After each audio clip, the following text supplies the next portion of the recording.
What's up, guys? So I posted a video on the SPT vests, so what I've got now, and using the data and how you can use the data. I also put some videos on there of the type of session you can create. Literally just built it up on that video, so a very quick session. There's so many you can do to sort of get close to that data. So I think it was about 120 meters sprint total, first half, one of them. And I'm just going to show you a defending drill that I set up in that video, and I'm just going to show you now the drill itself and how you can use it with a vest, and then hopefully I'll grab the data after the video and then put that into one video so you can see the type of usage you'll get from the data from these vests, and how you can plan your sessions as well.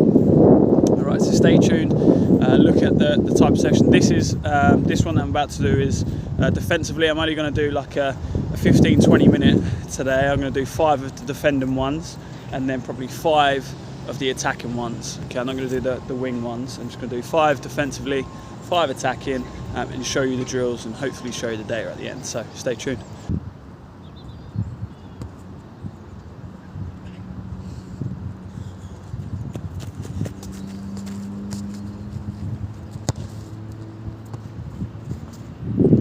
So I've done one of those.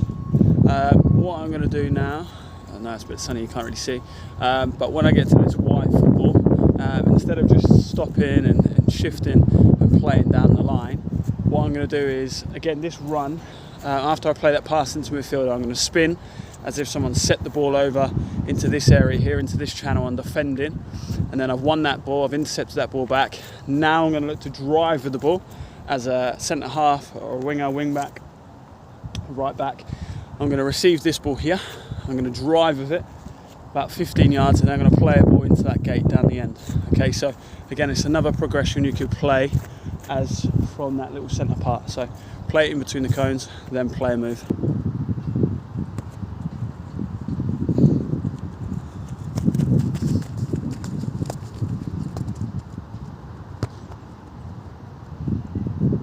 So what I've added now is a smaller gate in the little green one. I don't know if you can see. And now what we're looking to try and do is drive a little bit further up the field.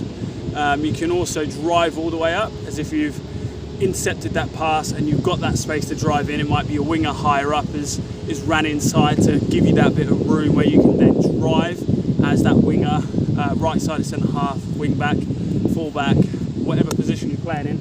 Again, this is transferable over the park. But look to play that first pass between that small gate. That could be into the midfielder's feet. And then we're looking at maybe losing that ball, spinning, getting on this white ball, and then moving into that phase of drive with the ball higher up the pitch. So this one here, I'm going to look to intercept the white ball, drive higher up the pitch, and drive through the gate or the little cone goal, whatever you want to call it, at the top, and just add in an extra length of running. So sometimes you're going to receive it, you're not just going to have that first pass. Once you've intercepted it, you're going to need to drive into space. So we're looking at a pass into the small green, little squeeze up, spin off the right shoulder, sprint into the white ball, quick turn and intercept, and drive all the way through the top gate.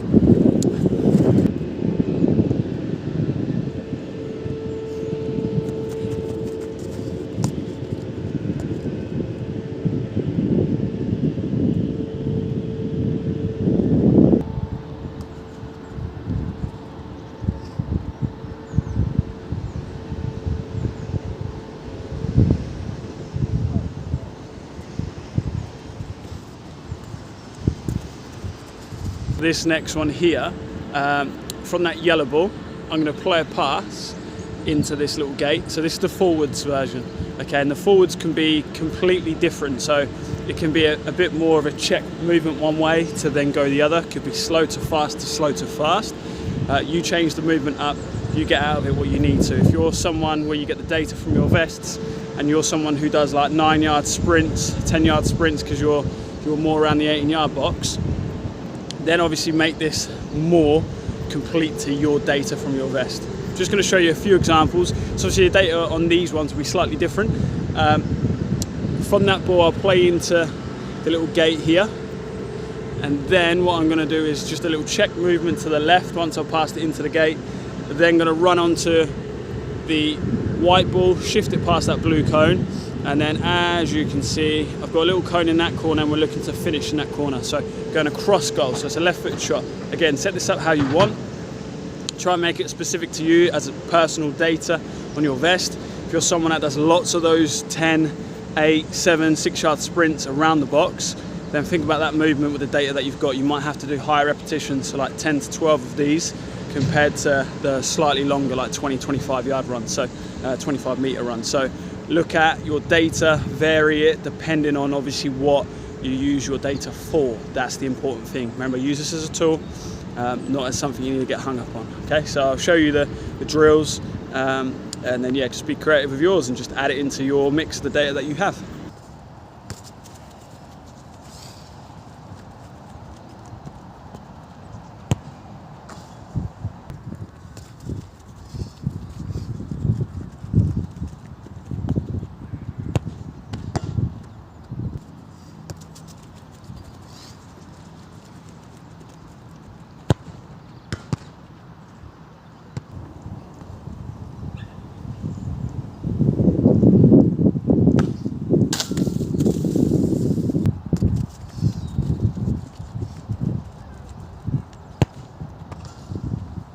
So what you end up getting there is a little snippet of the session that I just created in that video about SPT training vests the other day.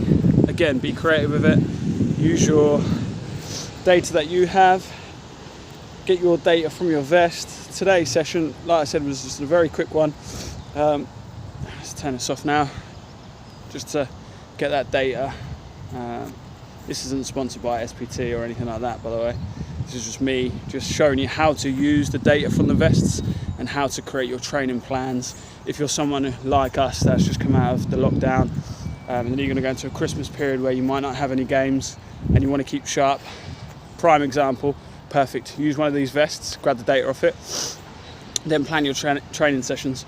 As you would have seen with the drills that I did, created a few defending specific ones.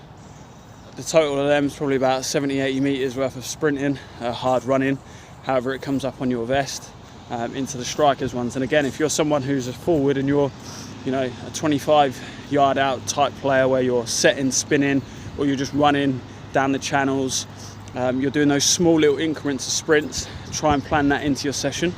Obviously you can plan a couple of longer sprints, like 35 meters, that type, 25 meters, but stick to the data that you have if you have one of the vests. If you don't have a vest, try and use the information you probably can figure out in your head. So you, again, are you that type of player who drops by the halfway line as a forward?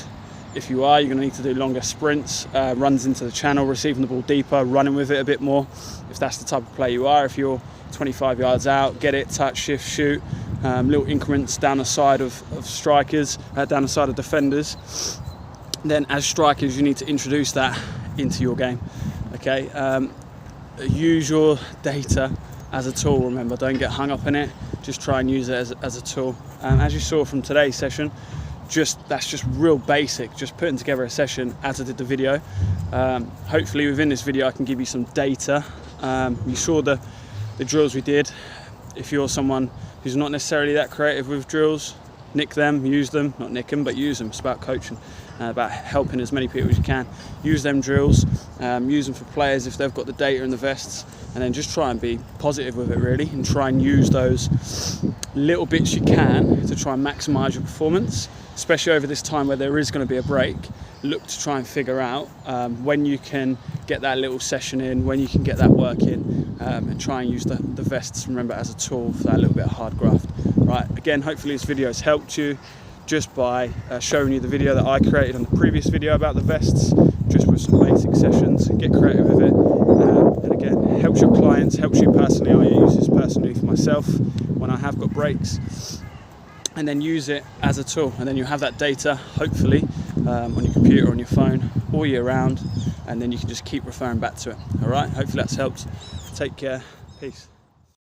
So guys, here's the data from the training. I've also got a screenshot here, as you'll see, of the training of October. So this is a pre-season training session, 78 minutes, just over 4,000 kilometers for the training session, hard running 624, top speed around 22, sprint efforts 14. As you'll start to see in the next clips, you'll see there will be some similarities and some variations as well, and this is what I mean about the vests. Here is one of the halves of the Brentwood game, again similar in terms of kilometres to the training session. Hard running, very similar. Top speed much more in the game, a bit more specific.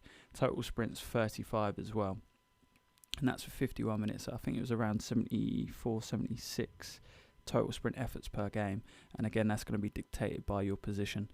In the next clip that comes in, this is the training session from today. It's just a 35-minute clip to show you, and obviously the variation of the distances and the sprints and the hard running will be different, but if you notice it will be similar. So if we was to double that time, around 70 minutes, we're looking at similar total distance to the first clip of the training session, remember. The hard running would be less, it would be about 200-300, but the top speed again it's similar to the training session, and the sprint efforts would be more, it would be around 20 for what I showed you in today's clip. So here is today's clip and showing you that. Now this is data from today's clip, and what we're looking to try and do is show you the total sprint efforts, getting up to that top speed, the hard running, and the total distance can become similar, all depending on your data that you have from your particular vest or your particular position. So for me, I only showed you today the defensive drills that you could do, and a couple of forward or attacking positions that you could do as well. If you're someone who goes into smaller spaces, you're going to incur less sprintage total over a course of a game, and again you'll have that data, so that will be planned on that. As you can see though, I'm either in a midfield area or as a winger, so my total sprint efforts per game is going to be much higher than say a defender playing in that position at centre half, or possibly even a conventional right back that doesn't get forward too much. So you can see on these data clips that the first training session from October is similar to today's training session, but again it's sort of a bit false because that's not the position I play. I don't do those defensive runs that I showed you today, so it would be more offensive in wing attack. But again, it's just to show you that these will all be variant depending on what position you play. And also again, this is brilliant, these 3 clips, just to show you the differentiation in the actual data itself. You can see 3 different complete clips, 2 training sessions, 1 game, or half of a game, and you can see the variation in the total distance, the hard running, the top speeds as well, and sprint efforts. And again, some people find it difficult to sprint in training. Sometimes training doesn't allow it for full sprints to get to your max, whereas games you might have to make that recovery run, ball over the top, and you're 1v1. So again, your top speeds may be much higher in game situations. Sprint efforts, again, as you can see from the first clip, if you go back to the first clip of October, you'll see the sprint efforts for that training session were 14, I believe, whereas today's 35-minute session were 10. So if you was to double that, that would be 20. But again, these can be all varied depending on how creative you are with your clips. You can make the run in slightly further, so you can make it 25-meter runs. You can make it shorter, like I did with the forward ones. So you just got to be creative with it. Plan your training sessions according, and then just try and build it from there, and use the data and use the vest as a tool. Look to try and plan the sessions based off your data if you have it. If not, again, like I said earlier in the video, try and build it off what you think you do in terms of how many maybe longer runs you make. Are they around 20 yards, 30 yards? Are they longer recovery runs if you're a winger? Are they a 10-yard press runs if you're a centre midfielder, and then maybe more jockeying? So that's what you would build into your training session, but you have to have an idea of what you do. How you do your match play will be different to the next person, so try and be clever with it. But this tool is really good if you do have the data, and then just build your training sessions from there. Like I said, I hope these videos are useful for you, and then hopefully you can use the data to maximise your performance. Alright, take care, peace.